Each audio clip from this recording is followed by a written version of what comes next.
Hello and welcome back to another video. Today we're going to be taking a look at the Georgia runoff election for Senate and determining whether or not, based on the early vote data and some of the polls, the Democrats will get the 51st seat in the Senate or maintain their 50 majority. Because as of right now, the Democrats currently have 51 seats if Raphael Warnock retains his Senate seat. Again, John Fetterman flipping the Pennsylvania seat from red to blue is the 51st seat. But of course, if Republicans in turn flip Georgia's Senate seat blue to red, that would put the Senate at exactly a 50-50 tie. So we'll take a look at some of the polls.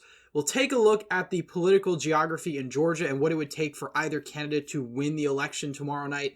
And finally, we'll take a look at some of the early vote data from Georgia's Secretary of State website to kind of analyze which one of these candidates is currently ahead. But before we do that, if you're new to the channel, please consider subscribing down below and liking this video if you enjoyed. So anyway, let's get straight into it. So first, we'll take a look at some of the polls that we have out of Georgia. Again, polls really weren't our friend back in 2022. Of course, really the big thing was that Republicans were massively overestimated in a lot of swing states. And if that's currently the case in Georgia, then Democrats are in for a pretty big night tomorrow. Because as of right now, according to RCP, Raphael Warnock has a 3.6 lead on Herschel Walker, 1.2 according to FiveThirtyEight. I don't know why there's such a large discrepancy. Usually FiveThirtyEight is the more Democratic-leaning pollster. 270 to win has Warnock up by 3.6 as well, which puts the overall average at about Warnock +3. So far, a pretty good showing for Warnock. That's around the margin of error. So, of course, in order for Herschel to win, these polls would probably have to be wrong about 3 points, which is usually on the fringes of the sort of margin of error of a lot of these polls. Latest polls have Warnock up by 2. Emerson College has Warnock up by 2 as well. Some have Warnock up by 3, according to Survey USA. Ultimately, there's a clear trend in Warnock's direction, and it's really not surprising when you sort of analyze what's going on the ground. Herschel Walker's had a number of very embarrassing gaffes along the campaign trail. Republican morale is very low, especially after the midterm defeats. Republicans actually lost the Senate. They were supposed to at least maintain their 50-50 tie at a minimum or gain the Senate. That didn't happen at all. And of course, that all hinges on tomorrow's Senate race, because obviously Republicans could miraculously flip this seat, although the odds as of right now don't seem too likely. But we'll take a look at the early vote and sort of analyze what that means, because of course polls don't actually vote. The voters ultimately decide which way this race is actually going to go.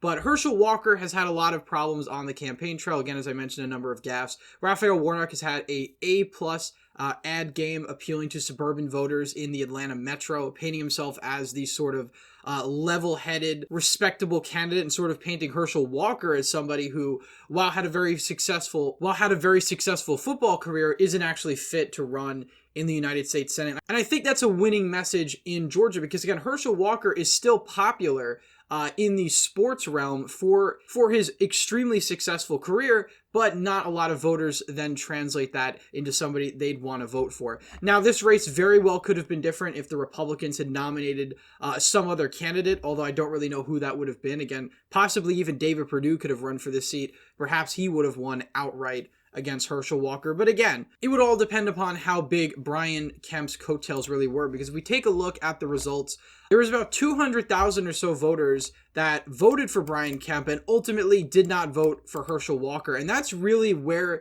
the Walker campaign and the Kemp political machine has really been focusing their energy on, trying to get those voters who voted for Kemp, who voted for a conservative Republican, to also vote for a conservative Republican for Senate. But again, Herschel Walker's character flaws and a number of other issues have sort of made it unappealing for these voters to do so. Now, again, Herschel Walker can still win this race, obviously, although I put his odds pretty low at this point. I think most people would agree with me that Raphael Warnock is the clear favorite in the runoff tomorrow night. Areas where Herschel Walker actually did pretty well was southeastern Georgia. I believe this might be the area of the state where he's actually from. He performed better than some of the margins we saw back in the runoff races in January of last year. So ultimately getting over 70% of the vote in a lot of these counties, Ware County, for instance, Coffee County. These are counties where, Perdue even, who was the better performing candidate of the two, was only getting in the high 60s. Walker's getting about 71% of the vote. in Coffee County. So he's doing slightly better in southeastern rural Georgia, which makes sense because these are the areas where I think his football career really resonates a lot more heavily than in the Atlanta metro area, which is full of a lot of transplants from other states and voters that just vote on other issues. But really the keys to the Senate race here and the counties to watch tomorrow night are these counties in the Atlanta metro area. Obviously, places like Chatham County, other populated areas. Of course, that's where Savannah, Georgia is. Again, Raphael Warnock won this county by 20 points. Brian Kemp only lost this county by 11. So we're seeing a huge discrepancy in some of these more urban, suburban counties where you see a lot of crossover support and a lot of voters who are voting for Kemp and Warnock. Again, we could take a look at the Atlanta suburbs again. Raphael Warnock won historically Republican county, Cobb County, by 17 points. Brian Kemp only lost this county by about 5. So a huge difference when it comes to the results in some of these counties. But again, the crossover support is really the story of the midterms. These voters have voted for Kemp, but really couldn't vote for Walker. Now, ultimately, if Herschel Walker is to win, he needs incredibly high turnout in southeastern Georgia, and he also needs high turnout in northern Georgia. But as some have pointed out, northern Georgia seems about stagnant for Republicans. It's really hard for them to gain, especially over Brian Kemp's margins. I mean, Forsyth County, Brian Kemp was only able to get 72% of the vote. Donald Trump only got about 70% of the vote. And why I say only is because Mitt Romney got 80% of the vote in Forsyth back in 2012. So even in some of these more rural ex-urban counties that are extremely Republican, the GOP today is only getting margins of around 70-30 as opposed to 80-20 where they were about 10 years ago. So if we compare these first round results to the runoff results, Herschel Walker, the first round, is performing worse than David Perdue or even Kelly Loeffler were performing in some of these counties. Again, they were able to get 44% of the vote in some of these counties, whereas Herschel Walker is barely getting 40% in Cobb, isn't even getting 40% in Gwinnett. Of course, even Perdue only got 39.9% of the vote back in Gwinnett. But if we take a look at the 2020 Senate results, we could sort of compare some of the first round races to really what we saw back in November, because the first round results I think are a little bit more indicative of what we'll actually see. And I don't know, I guess I have to pull up the 2020 results to get those. But David Perdue, again, he won outright, or would have won outright if Georgia had a different system, by about 1.8%. So he beat Ossoff by nearly 2 points. If this was the way Georgia actually picked their senators. Now, that doesn't count for much at the end of the day, but it does say that there was enough voters who voted for Biden but also voted for Perdue to make him the winner in a conventional state. Now, of course, Georgia has a runoff, so that wasn't the case.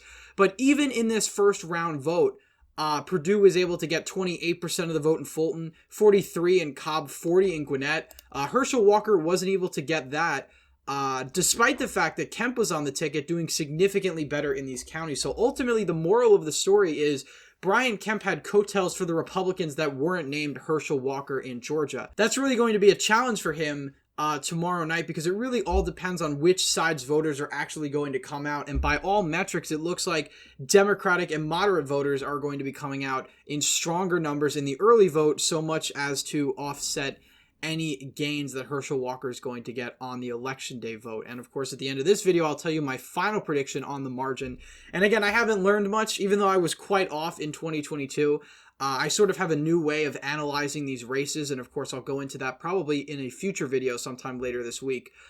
Because I think there is a way to accurately predict these elections, and I think one of the reasons why I did so poorly was I relied too much on the polling, too much on conventional wisdom, and ultimately looked at the races in a more national lens when they should have been looked at a more case-by-case basis, and of course I'll talk about that in a future video. So finally, we'll take a look at the early vote totals out of the Secretary of State office. So far, we've got about 26.7% of total turnout. I'm assuming that's among registered voters. Some of the highest turnout counties are actually Republican-leaning counties in northern Georgia. Here again in the Northeast, you've got 44% of turnout. But again, look at the overall number of active voters in these areas. There's really not a lot, 23,000, 10,000. So in these northern counties in particular, there's really not a lot of votes that Herschel Walker can actually get. He needs to net a lot of votes in the Atlanta metro area, which is increasingly becoming a larger and larger segment of Georgia's overall population.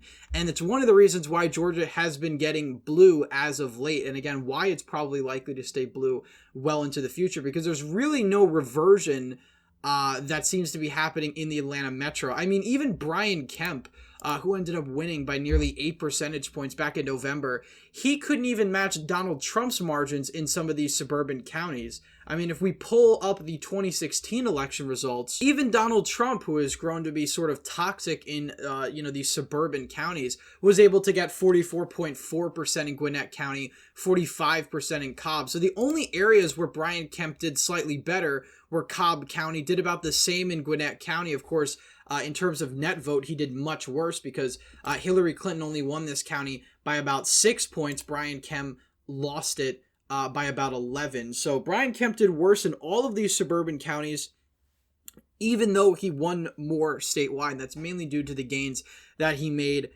in the rest of the state. Now, again, looking at the early vote tracker, I think the most important metric in Georgia elections is by race, because ultimately Georgia is a racially polarized state when it comes to politics. Black voters in Georgia tend to vote for Democrats by about 92-8.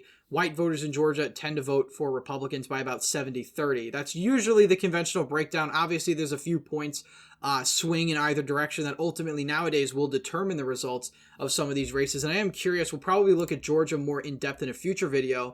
I am curious what percentage of the white vote and the black vote Brian Kemp actually got, considering he won by nearly 8 percentage points, and compare it, of course, to Herschel Walker's. And of course, one series I really want to go into on this channel in the 2023 season, which is going to be sort of an off, less eventful season, really before the primaries get started in the winter months. I want to focus in on all of these state results in particular and what they mean for the future politics of those states. So, of course, stay tuned for those if you're interested. But we've got about nearly 500,600,000 voters of Black non-Hispanic origin. That's about 32%. That's pretty high.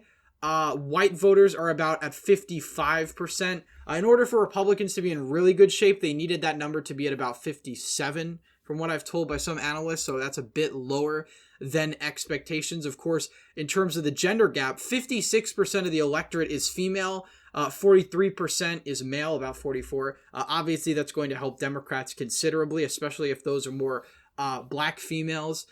Because Herschel Walker's real weakness is actually among black voters and white suburbanites, but especially black voters, which of course is contrary to what Republicans were probably thinking when they nominated Herschel Walker back in May of this year. They probably thought he would have much more appeal among black voters, especially in rural areas. And if we pull up the results, Herschel Walker was able to do better in some of these rural counties with black plurality populations, Burke County, Washington County, Wilkinson County. These are areas that voted for Obama back in 2012 and are now voting Republican. So obviously gains among rural black voters, but ultimately it doesn't really mean anything when you're doing so poorly in the Atlanta metro area. And that's, of course, going to be the story of tomorrow night's election. So finally, in terms of my ultimate projection for where I think this race is going to go tomorrow night, I think Raphael Warnock is going to win, and I think the margin is going to surprise a lot of people. Again, the reason why I have Warnock winning by 4.5% is due to the